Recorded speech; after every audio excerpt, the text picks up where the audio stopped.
Good afternoon everyone. हम ऊष्मागतिकी पढ़ रहे थे। ऊष्मागतिकी को पढ़ते हुए हम आगे बढ़ते हैं। हम ऊष्मा और कार्य पढ़ रहे थे। ऊष्मा क्या होती है, कार्य क्या होता है, इसकी बात हमने कर ली थी। हम उसको प्रकृति को समझने के लिए, ऊष्मा क्या है, कार्य क्या है, उसको और अधिक समझने के लिए हम एक प्रयोग पर बात करेंगे। तो देखिए वो क्या है।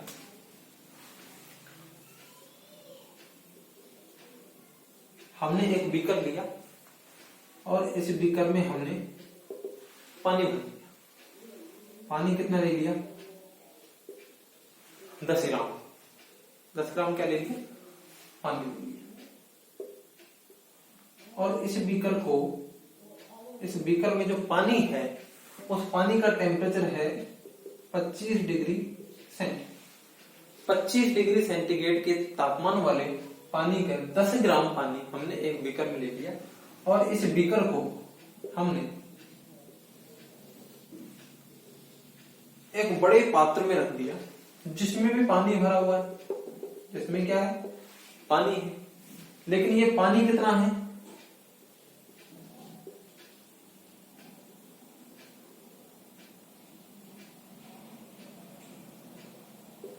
100 ग्राम पानी। कितना पानी है उसमें? 100 ग्राम पानी। और इसका टेम्परेचर जो है वो भी 100 डिग्री सेंटीग्रेड। कितना है? 100 डिग्री सेंटीग्रेड। देखिए हम एक प्रयोग कर रहे हैं और उस प्रयोग में हमने एक बीकर लिया, छोटा बीकर, और उस बीकर में 10 ग्राम पानी ले लिया और वो 10 ग्राम पानी है, उसका टेम्परेचर है 25 डिग्री सेंटीग्रेड।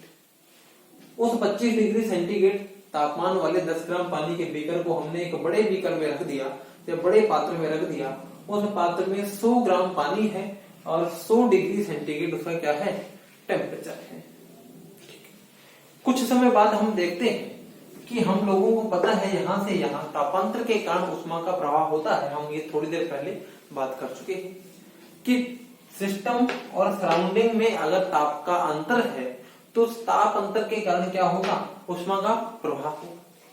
अब ऊष्मा का प्रवाह होगा तो हमको पता है कि यहाँ पर तापमान 100 डिग्री सेंटीग्रेड है, यहाँ पर 10 है, तो तापमान 100 डिग्री वाले से ऊष्मा 10 डिग्री वाले की तरफ अंदर चली जाएगी। और हम कुछ देर बाद देखते हैं कि बाहर वाला जो ये पानी है, इसका तापमान रह गया 99 डिग्री सेंटीग्रेड। कितना रह गया? 99 डिग्री सेंटीग्रेड। कुछ देर, ठीक। तो आप ये देख 99 डिग्री सेंटीग्रेड, अर्थात ये 100 ग्राम का तापमान 1 डिग्री कम हो गया। कितना कम हो गया? 1 डिग्री कम हो गया। ये 1 डिग्री कम हो गया, इसका मतलब 1 ग्राम से 1 डिग्री कम हुआ तो ये 100 इकाई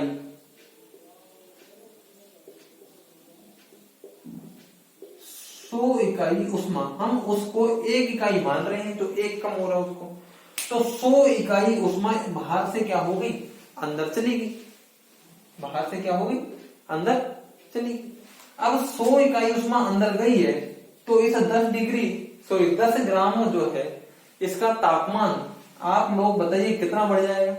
भाई 1 ग्राम यहां से 1 ग्राम का 1 डिग्री कम हुआ है तो 100 इकाई गया।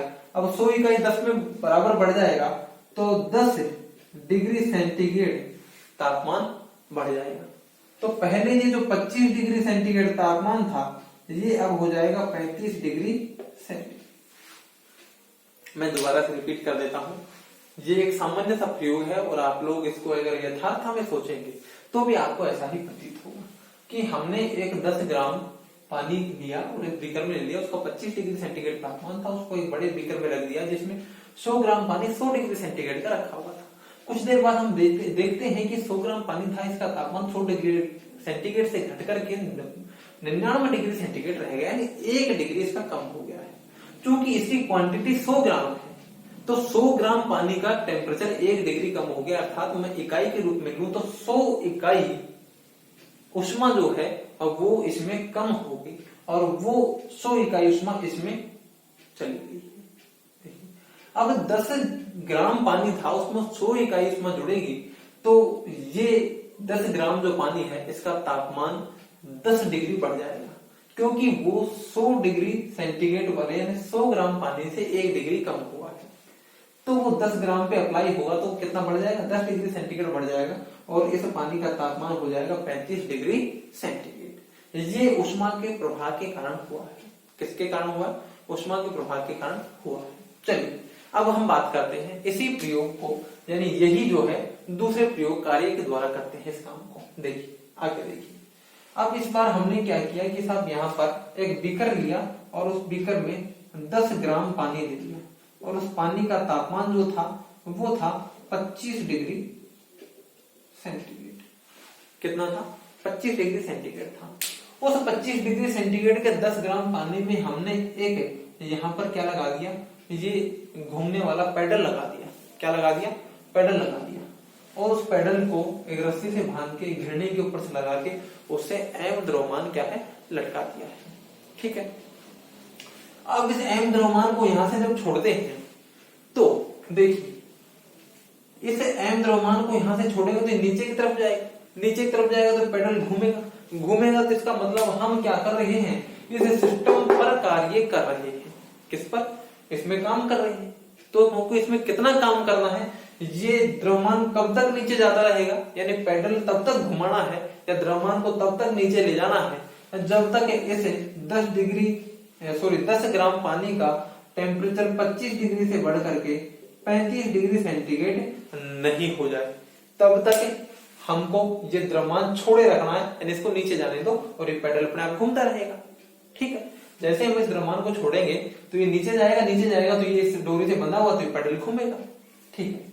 अब ये जब पैडल घूमेगा तो पैडल घूमेगा तो इसका तापमान बढ़ेगा, क्योंकि हम इस पे कार्य कर रहे हैं तो ऊर्जा दे रहे हैं तो तापमान बढ़ेगा। जब 25 डिग्री से बढ़ के 35 डिग्री हो जाए तो हम इसको द्रव्यमान को वहीं के वहीं रोक देंगे। क्या कर देंगे? रोक देंगे। तो अब इस पर जो कार्य, इसमें तापमान में जो अंतर आया है वो इस पर हुए कार्य के बराबर है। और कार्य कितना हुआ है? कार्य W बराबर होता है, अभी हमने थोड़ी देर पहले बात की थी कि W बराबर किसके होता है? mgh के होता है। किसके होता है? mgh के। m अपने पास है, g गुरुत्वीय त्वरण है और h ये द्रव्यमान कितनी दूरी तक गिरता है वो हाइट हो जाएगी। वो क्या हो जाएगी? हाइट हो जाएगी। भाई ये द्रव्यमान कितनी दूरी तक गति करता है, ये साहब हमको क्या पता चले कितनी दूरी तक? अरे जब तक इसका तापमान 25 से 35 नहीं हो जाए तब तक इसको चलने दो। जब ये 35 होते इसको रोक लेना।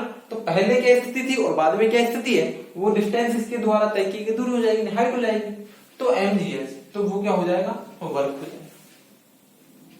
तो अभी दूसरी स्थिति में हमने इस प्रयोग में हमने इसके ऊपर क्या किया है, 10 ग्राम पानी पे वर्क किया है। क्या किया?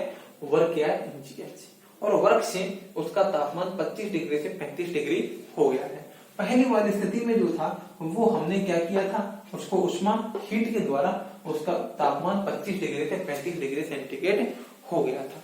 यानी कि हम ये कह सकते हैं कि ऊष्मा और ही जो कार्य जो है वो एक जैसे ही है, यानी कि वो तापमान में अंतर कर सकते हैं, तापमान को बढ़ा सकते हैं, दोनों ही बढ़ा सकते हैं तापमान को। लेकिन अब देखिए, आप देखिए इधर किसका तापमान बढ़ गया? पहले इसकी स्टेज यानी 10 ग्राम पानी की मैं बात करूं, ये 10 ग्राम पानी 25 डिग्री सेंटीग्रेड, ये तो इसकी प्रारंभिक स्थिति होगी। प्रारंभिक स्थिति। और फिर हमने जो अंतिम स्थिति ली, अंतिम स्थिति में वो 10 ग्राम पानी है और अब उसका तापमान है 35 डिग्री सेंटीग्रेड। तो ये क्या है? अंतिम स्थिति है। ये क्या है? अंतिम स्थिति। तो ये इनिशियल स्टेज है, ये फाइनल स्टेज है। ठीक है। अब इनिशियल स्टेज से फाइनल स्टेज में हम हीट और वर्क दोनों के द्वारा ले जा सकते हैं, लेकिन हम उसको इनिशियल से फाइनल स्टेज में कैसे ले गए हैं ये उसके पथ पर निर्भर करता है। यानी कि अगर हीट दी है तो किस तरह से दी है और वर्क हुआ है तो वो किस तरह से हुआ है। तो कार्य और हीट यानी वर्क और हीट तो दोनों ही पथ फलन हुए, यानी कि कार्य के द्वारा हमने किया है तो वो किस तरह से हुआ है। दूसरे प्रयोग में हमने देखा कि सब वो किस तरह से उसका टेम्परेचर बढ़ा है, तो वो पूरी प्रोसेस जो है वो उस पर निर्भर करता है। और पहले वाले में टेम्परेचर कैसे बढ़ा है वो भी प्रोसेस पर निर्भर करता है। जबकि टेम्परेचर दोनों में समान बढ़ा है, दोनों स्थितियों में टेम्परेचर समान बढ़ा है, लेकिन दोनों की स्थितियां जो है उनमें प्रोसेस का अंतर है, और इसीलिए कार्य और ऊष्मा जो है वो क्या है, पथ फलन है, अवस्था फलन नहीं है। यानी वो प्रारंभिक और अंतिम स्थिति पर निर्भर नहीं करती, प्रारंभिक और अंतिम स्थिति दोनों के लिए सेम है, इधर भी और इधर भी, लेकिन किस तरह से चेंज हुआ है वो उनकी प्रोसेस पर निर्भर कर रहा है। तो ये है कार्य और ये क्या है, ऊष्मा। तो कार्य और ऊष्मा दोनों अलग अलग चीजें भी हैं, और दोनों जो है एक तरह का है, ये परफॉर्मेंस दे देती है, यानी तापमान बढ़ाने में जो है दोनों ही उत्तरदायी रहती हैं। तो ये दोनों चीजें किस तरह से, इनकी प्रकृति क्या है, इनको किस तरह से कोरिलेट किया गया है वो मैंने आप लोगों को बता दिया है कि कार्य किस तरह से हो सकता है, तापमान कैसे बढ़ा सकता है, ऊष्मा तापमान कैसे बढ़ा सकती है। तो ये हुआ कार्य और ऊष्मा, कार्य की प्रकृति क्या है और ऊष्मा की प्रकृति क्या है, ये मैंने आप लोगों को बता दिया है। कार्य जो है वो किसी भी द्रव्यमान के ऊंचाई यानी कितनी ऊंचाई तक उठता है उससे कोरिलेट होता है, और ऊष्मा जो है वो सिस्टम और सराउंडिंग में तापांतर जो है, तापमान में जो अंतर है उससे परिलक्षित होती है। तो इससे आगे हम ऊष्मा और कार्य डिफाइन हो चुका है।